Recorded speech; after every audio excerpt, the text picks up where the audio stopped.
Hi hello friends, welcome back to beauty mix fashion. இன்றைக்கி வந்து நம்ம என்ன வீடியோ பார்க்க போகிறோம் அப்படின்னு பார்த்தீங்கன்னா, ரொம்ப யம்மியான டெலிஷியஸான ப்ரான் பிரியாணி எப்படி செய்கிறது அப்படின்னு பார்த்துடலாம். நம்ம எப்போவுமே வந்து சிக்கன் பிரியாணி, மட்டன் பிரியாணி அந்த மாதிரி செய்கிறத விட ப்ரானில் செஞ்சோம் அப்படின்னா டேஸ்ட் வந்து ரொம்ப நல்லாயிருக்கும். நார்மலாக வந்து ஒரு குக்கர் வைப்போம் இல்லையா, அந்த மாதிரி குக்கர் வச்சுட்டு அதில் கொஞ்சமாக எண்ணெய் விட்டுருக்கேன்.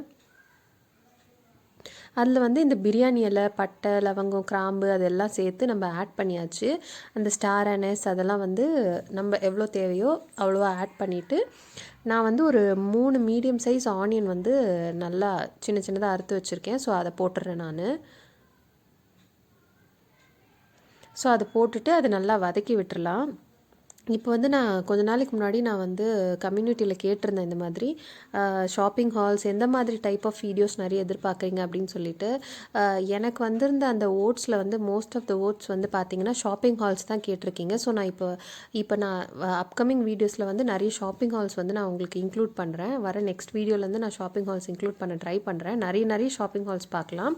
ஸோ வெங்காயம் நல்லா வதங்கினதுக்கப்புறம் பார்த்திங்கன்னா தக்காளி போட்டிருக்கேன் நான். தக்காளியும் வந்து அதே ஒரு 3 மீடியம் சைஸ் தக்காளி போட்டுட்டு அதை நல்லா வதக்கி விட்டுடலாம். அது நல்லா வதங்கினதுக்கப்புறமா நம்ம வந்து அந்த இது எடுத்து வச்சுருக்கோம் இல்லையா, புதினா கொஞ்சம், கொத்தமல்லி கொஞ்சம், அதை வந்து நான் போட்டுடுறேன் அதில்.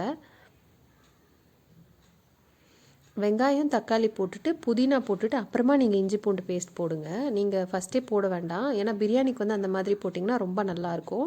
ஸோ ஒரு பச்சை மிளகாய் இன்க்ளூட் பண்ணியிருக்கேன் நான். காரத்துக்கு கொஞ்சம் அந்த ஃப்ளேவருக்கு வந்து ரொம்ப நல்லாயிருக்கும்.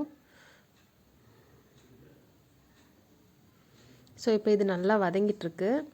இது வதங்கினதுக்கப்புறமா நம்ம என்ன பண்ணலாம் அப்படின்னு பார்த்தீங்கன்னா, நம்ம வந்து கொஞ்சமாக இஞ்சி பூண்டு பேஸ்ட் சேர்த்துக்கிறோம். ஸோ நான் வந்து ஒரு 2 to 3 ஸ்பூன் அளவுக்கு இஞ்சி பூண்டு பேஸ்ட் போட்டுக்கிறேன். இது வந்து நம்ம மற்ற பிரியாணி செய்கிற மாதிரி தான். இதில் வந்து நம்ம சிக்கன், மட்டன் அது போடுறதுக்கு பதிலாக நம்ம ப்ரான் போட போகிறோம். ப்ரான் வந்து உங்களுக்கு சீக்கிரமாகவே வெந்துடும். ஸோ அதுக்கு தகுந்த மாதிரி நம்ம தண்ணி கால்குலேட் பண்ணி வச்சுக்கலாம். ஸோ இது வந்து கொஞ்சமாக கரம் மசாலா போடுறேன் நான். கரம் மசாலா இல்லை, சாரி, பிரியாணி மசாலா போடுறேன். அந்த ஆச்சிலேருந்து வரும் இல்லையா, அந்த பிரியாணி மசாலா போடுறேன். நான் வந்து ஒரு அந்த 10 ருபீஸ் பேக்கெட், ஒரு ஃபுல் பேக்கெட் நான் சேர்த்துருக்கேன் அதில். ஸோ அது போட்டதுக்கப்புறமா ஒரு 1/2 ஸ்பூன் அளவுக்கு மிளகாத்தூள் போட்டுக்கிறேன், கொஞ்சம் காரத்துக்காக. அப்புறம் அதை நல்லா மிக்ஸ் பண்ணி விட்டுடலாம். நல்லா மிக்ஸ் பண்ணி விட்டுட்டு அது கொஞ்சம் ஒரு பேஸ்ட் மாதிரி ரெடியான உடனே நம்ம ப்ரான் போட்டுற போகிறோம். ஸோ இப்போ ப்ரான் போட்டுட்ருக்கேன் நான்.